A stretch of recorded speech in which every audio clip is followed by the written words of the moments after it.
ओम शांति। यह अव्यक्त मुरली 7/10/1975 की है। आज की अव्यक्त मुरली का शीर्षक है महारथी वत्सों का अलौकिक मिलन। कर्म बंधनों से मुक्ति दिलाने वाले विश्व की सेवा में तत्पर निराकार जन्म मरण रहित अमरनाथ शिव बाबा महारथी बच्चों के सम्मुख बोले। महारथी और सब बच्चे अमृत वेले जब रूहान करते हैं तो महारथियों की रूहान और मिलन मुलाकात और अनेक आत्माओं के मिलन और रूहान में क्या अंतर होता है। यह जो गायन है कि आत्मा परमात्मा में लीन हो जाती है, यह कहावत किस रूप में रॉन्ग है, क्योंकि एक शब्द बीच से निकाल दिया है। सिर्फ लीन शब्द नहीं है, लेकिन लव लीन एक शब्द है। लीन एक लव में लीन। जो कोई अति स्नेह से मिलते हैं तो उस समय स्नेह के मिलन के शब्द क्या निकलते हैं। यह तो जैसे कि एक दूसरे में समा गए हैं या दोनों मिलकर एक हो गए हैं। ऐसे ऐसे स्नेह के शब्दों को उन्होंने इस रूप से ले लिया है। यह जो गायन है कि वे एक दूसरे में समाकर एक हो गए, यह है जैसे कि महारथियों का मिलन। बाप में समा गए अर्थात बाप का स्वरूप हो गए। ऐसा पावरफुल अनुभव महारथियों को ज़्यादा होगा।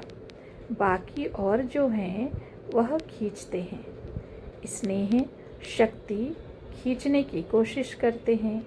युद्ध करते करते समय समाप्त कर देंगे, लेकिन महारथी बैठे और समाए। उनका लव इतना पावरफुल है जो बाप को स्वयं में समा देते हैं। बाप और बच्चा समान स्वरूप की स्टेज पर होंगे। जैसे बाप निराकार वैसे बच्चा, जैसे बाप के गुण वैसे महारथी बच्चों के भी समान गुण होंगे। मास्टर हो गए ना। तो महारथी बच्चों का मिलन अर्थात लवलीन होना, बाप में समा जाना अर्थात समान स्वरूप का अनुभव करना। उस समय बाप और महारथी बच्चों के स्वरूप और गुणों में अंतर नहीं अनुभव करेंगे। साकार होते हुए भी निराकार स्वरूप के लव में खोए हुए होते हैं, तो स्वरूप भी बाप समान हो गया, अर्थात अपना निराकारी स्वरूप प्रैक्टिकल स्मृति में रहता है। जब स्वरूप बाप समान है तो गुण भी बाप समान। इसलिए महारथियों का मिलना अर्थात बाप में समा जाना। जैसे नदी सागर में समा सागर स्वरूप हो जाती है, अर्थात सर्व बाप के गुण स्वयं में अनुभव होते हैं। जो ब्रह्मा का अनुभव साकार में था वह महारथियों का भी होगा। ऐसा अनुभव होता है। यह है सागर में समा जाना अर्थात स्वयं के संपूर्ण स्टेज का अनुभव करना। यह अनुभव अब ज़्यादा होना चाहिए। हर संकल्प से वरदानी, नज़र से वरदानी, नज़र से निहाल करने वाले बाप दादा हर बच्चे की समीपता को देखते हैं। समीप अर्थात समा जाना। अमृत वेले का टाइम है विशेष। ऐसा पावरफुल अनुभव करने का है। ऐसे अनुभव का प्रभाव सारा दिन चलेगा। जो अति प्यारी वस्तु होती है वह सदा समाई हुई रहती है। यह है महारथियों का मिलन अमृत वेले का। बाप दादा भी चेक करते हैं कौन कौन कितना समीप है। जैसे मंदिर का पर्दा खुलता है दर्शन करने के लिए, वैसे अमृत वेले की सीन भी होती है पहले मिलन मनाने की। हर बच्चा अमृत वेले का मिलन मनाने लिए फर्स्ट नंबर मिलन मनाने की दौड़ लगाने में तत्पर होता है।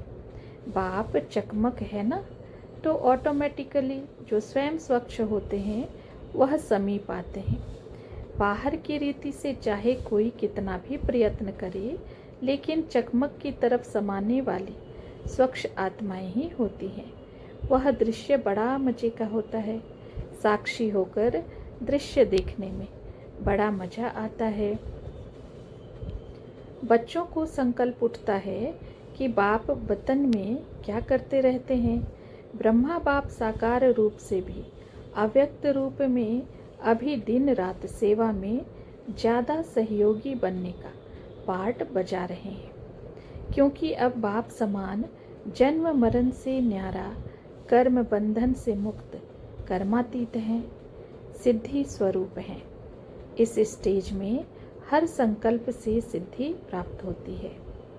जो संकल्प किया वह सत्य, इसलिए चारों ओर संकल्प की सिद्धि रूप से सहयोगी हैं। वाणी से संकल्प की गति तीव्र होती है, साकार से आकार की गति तीव्र है। तो संकल्प से सेवा का पाठ है, वह भी सत्य संकल्प, शुद्ध संकल्प। आपकी है ज़्यादा वाणी द्वारा सेवा, मनसा से भी है लेकिन ज़्यादा वाणी से है।